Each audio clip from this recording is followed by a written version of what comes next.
It was the most awkward conversation that I'd ever had, which is pretty crazy because it was a very normal conversation up until just a few minutes into it. We'd been talking about adult literacy, and everything seemed to be just trucking along just fine until she asked me, "You're not one of those Christians who believes that Jesus is the only way to God?" I stood and looked at her because we weren't even talking about faith or religion or anything like that, and that question just came out of nowhere, and it just kind of screeched the conversation to a halt. And I looked at her, and she was a kind of an older, hippie-ish, new-agey kind of person, and I didn't know how to respond to her. I honestly didn't know how to respond because it came so far out of left field that I just kind of lost my words for a second. And the thing that made it awkward is because I am that kind of crazy person.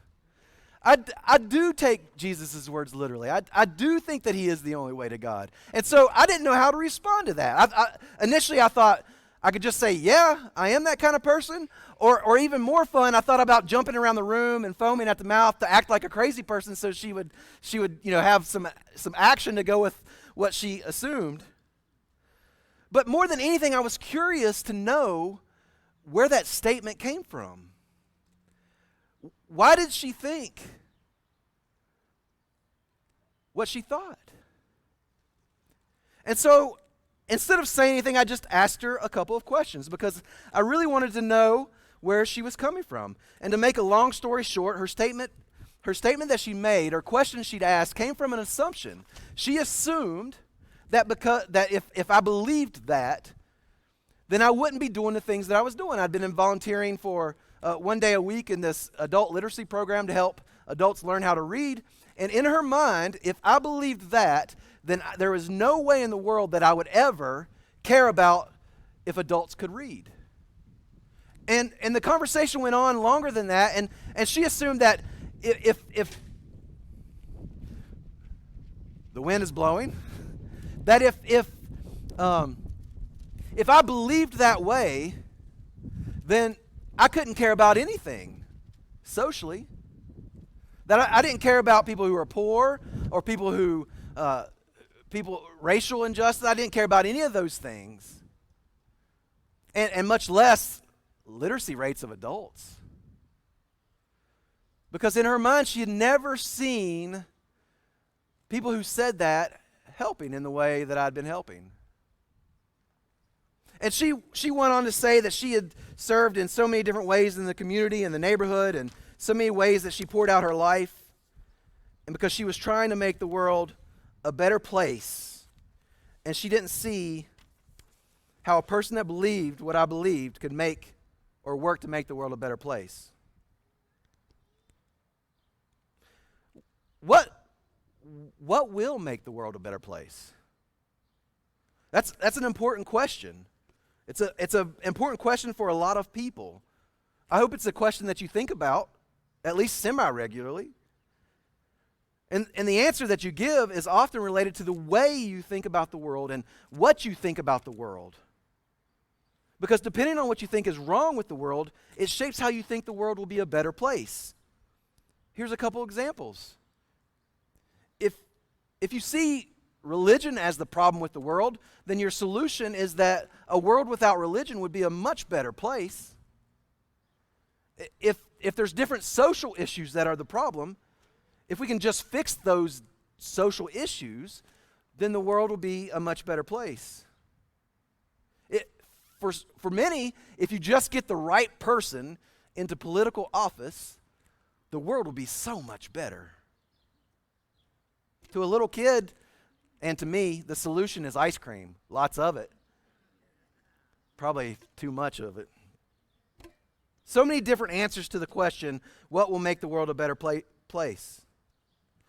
To the people living in the land of Israel during Jesus' time, that answer varied as well. To the Pharisees, the things that would make the world a better place is if everybody just followed God's law and did exactly what it said to the T. To the dot. To the Essenes, a community that tried to separate themselves, it was ritual cleanliness. If we could just stay clean and separate ourselves from those who are unclean, then things would be better. to the Herodians, if everybody just fell into line with the Herodian line of kings and quit yammering about the Davidic line, if we just followed Herod, then things would be so much better. And to the zealots, let's just burn it down. All of it. Long live the revolution. Yes. Long live the revolution. All right. That's great. He would be a zealot. So, but so many understandings, and that's just a few. There are so many different things going on in the first century. Like, there are so many different ideas of what could make the world a better place. There are so many things today, so many ideas today about what will make the world a better place. And the reason is because we live in a broken world. I mean, not many would argue against that notion, right? That we live in a world that's kind of messed up a little bit. Christians believe that from the moment of the fall in the Garden of Eden, that sin has been active in the world, working its corrosive influence over our personal lives, our institutions, all the things that are around us, breaking things up, ruining good things. And if you aren't a Christian, if you're not a Christian and you don't believe, you can look at the world and you know that something's not right. You know that there are things that are broken. Even the good things that happen tend to decay over time. It has been said by G.K. Chesterton that the one Christian doctrine that is the easiest to prove is the existence of sin. And he says we have thousands of years of proof to look at to prove that. And so the question I began with, it's a question we can all understand. No matter who you are or where you come from, the question of what can make the world a better place is relevant and real. We all know the world can be better. There could be more. And so we wait. And in our text this morning, John the Baptist has been waiting. He's been waiting. And he hasn't just been waiting like sitting in a chair waiting. He's actually been waiting, but actively at work to see it happen. He's not been twiddling his thumbs. He's been actively in ministry, doing the thing he thinks is going to make the world a better place. He's the one that is smoothing out the way for the one who is to come. And the one who is to come, he thinks, is Jesus. And so he's working. He's working to herald Jesus. He's working to proclaim Jesus. And now he sits in jail, and he looks at what Jesus is doing, and he begins to wonder. If you look all the way back to Luke chapter 3, I'm not going to go into it, but I say read it a little bit later. But if you look back to Luke chapter 3, look at what John is preaching.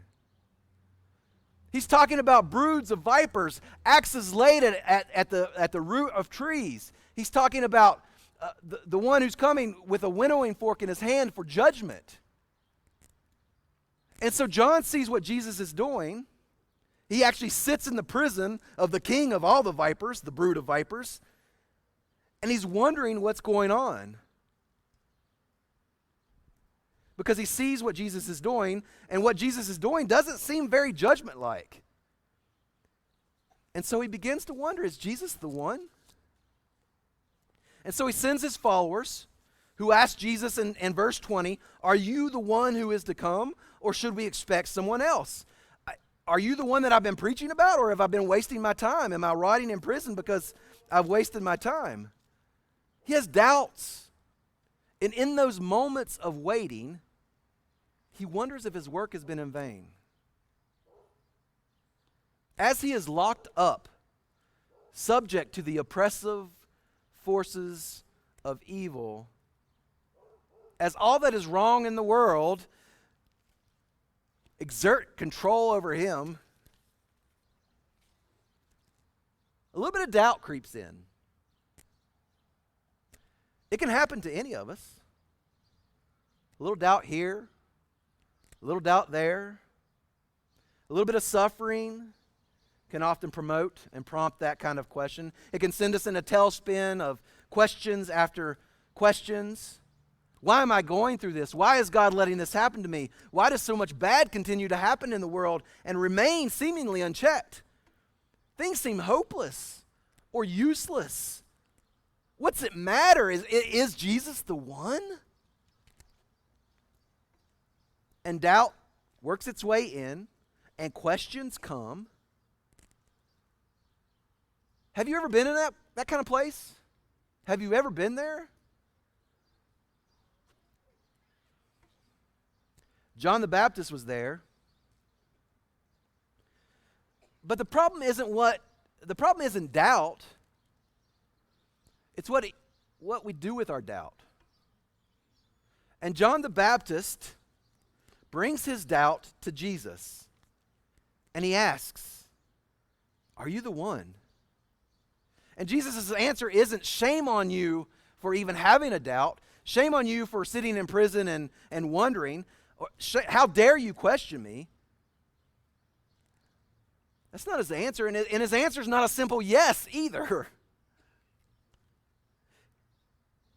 His answer is gracious and loving, and so much more than what John was thinking or expecting. Jesus says to the men, "Go back and report what you've seen and heard." John has already seen and heard this, but this is kind of reinforcing that. Go back and report what you've seen and heard. The blind receive sight. The lame walk. Those who have leprosy are cleansed. The deaf hear. The dead are raised. And the good news is proclaimed to the poor. What Jesus is doing here is he's helping John see the bigger picture. He's reminding John of something he would have known all along, that would have been stored in his memory and what he would have thought about and dreamed about. It's a picture of what the prophet Isaiah paints for us in multiple places in the Old Testament.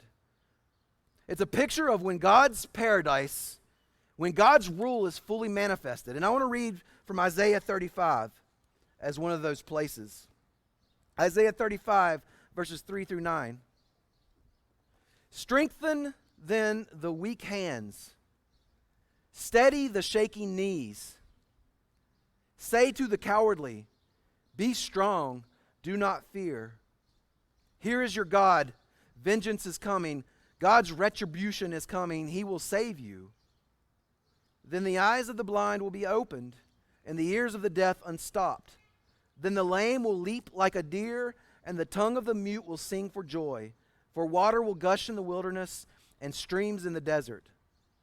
The parched ground will become a pool, and the thirsty land springs. In the haunt of jackals, in their lairs there will be grass, reeds, and papyrus. A road will be there, and a way. It will be called the Holy Way. The unclean will not travel on it, but it will be for the one who walks the path. Fools will not wander on it. There will be no lion there, and no vicious beast will go up on it. They will not be found there, but the redeemed will walk on it." And this is what Jesus oh so gently reminds John of. Jesus is the one. And because of that, he is bringing God's rule to the earth in a way that undoes all that is wrong. We see a picture of God working in ways that are powerful. The things that have been broken are being undone. Jesus is giving us a picture of something that had only been talked about by the prophets of old. And Jesus is doing it right there. The reason he doesn't say, "Yes, go back and tell John that I'm the one, just go tell him," is because the answer is more than a simple yes. Jesus is the one who is to come. But he isn't a prophet or a good teacher like Isaiah or Jeremiah. He isn't like King David or Solomon. He is more. He is more than what John had in mind. He is God incarnate, effectively working in the world. And the picture is powerful, and he wants John to grasp it. This is the kind of stuff that changes everything. It isn't just a few things, it is widespread. If you look at what he's doing it all over the place. Just the last 2 weeks, we've looked at healings of the Gentile, the centurion's servant. We looked at the raising of the widow of Nain's son. These are amazing things that are taking place. He is making the world a better place. And it's spreading out, and it's going and reaching into so many different places, homes of Gentiles and into people's in the chosen people's houses. And it's changing the fabric of life from the ground up. Imagine that happening here today. What would that be like? I imagine that we would celebrate. I imagine we would probably have a lot of parties. It would probably sound like it did last night with all the fireworks going off in this neighborhood. I don't know about your guys' neighborhoods, but there was fireworks going off everywhere. It would probably sound like that. We would probably go crazy celebrating and just the good things that were happening. We would be amazed and happy. Except the picture we see in the scriptures, not everybody is happy. Not everybody does celebrate. Jesus says in verse 23, "Blessed is anyone who does not stumble on account of me." Other versions translate it this way, "Blessed is anyone who is not offended by me." Why would somebody be offended by this? Why would somebody be offended by Jesus doing the work that he's doing? It's not an offensive thing. It's an amazing thing. It's a miraculous thing. It's an awesome thing. Why would people be offended by it? Because if Jesus is God at work in the world, then we had better pay close attention to what he's doing and the plan that he's unfolding. And if Jesus is the one, if he is the one that is to come, what we read about Jesus in these pages, that's the plan. That's the way. The Pharisees, they have it wrong. The Essenes, they have it wrong. The Zealots, they have it wrong. The Herodians, they have it wrong. They're all working for something, but they're all wrong. And that makes them mad. When Jesus does what he does, they're shown to be wrong. And they're either blessed by Jesus or cursed and stumble. Blessed is anyone who is not offended by him. This is a statement that travels all the way down through history and has power even today. If you read that question, it is piercing. If God is working in the world, if this is how he is putting things to right, then all other ways are wrong. Because Jesus doesn't give us other ways to think about God's work. He says he's the way. And his way is spelled out in all the multiple passages found all throughout Scripture. And we can see it so clearly. It's a way that leads to the cross. Rebecca McLaughlin, in her book, Confronting Christianity, shares a story of a friend of hers who began to explore this way. And I'm going to just read that quote. This is what she writes. "My friend Praveen is a professor of genetics at Cornell University. When he was a freshman, also at Cornell, a classmate asked him what he believed, and he said he was a Hindu. I'll wait.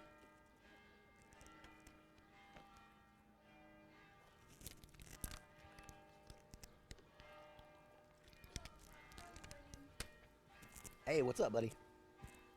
Hey.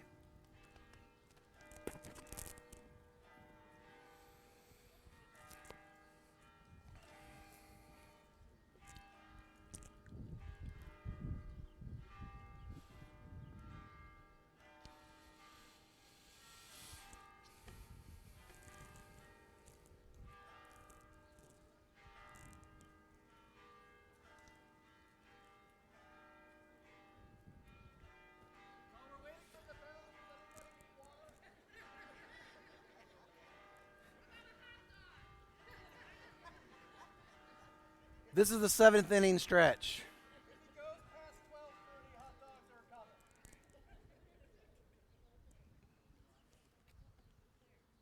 All right. So I'm going to start that quote over again. My friend Praveen is a professor of genetics at Cornell University. When he was a freshman, also at Cornell, a classmate asked him what he believed, and he said he was a Hindu. But the question unsettled him. Praveen's parents had immigrated from India. He had grown up with Hindu culture, but had little knowledge of Hindu beliefs.